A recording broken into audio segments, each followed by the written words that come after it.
So hello everyone. Today we are going to see how to convert this rectangular video into a round video. So simply for that you need to have a video capture device first. So you will have to add from this. We will just click on this plus symbol and you will just add the video capture device. And if you want to convert that into a round one, you will just go to that video capture device and you will choose the filter.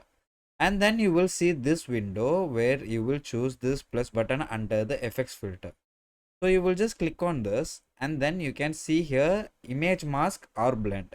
So you will just click on that. If you see here, you will just click on that and you can actually name if you want. I am just having this as default and I am clicking on OK. And you will just need to choose a round image. You can just download it from internet or you can just create by yourself on Canva. I already have an image in a circular format, so I'm just going to browse it. So this is the circular image I have. So let me show you if I open this. So now you can see my video is in a round format and I will just click on close here and you can see it is in round format. This is how simple you can just change the rectangular format video to a round format video. And if you have any other doubts, please let me know in the comment section. I will make another tutorial video on that.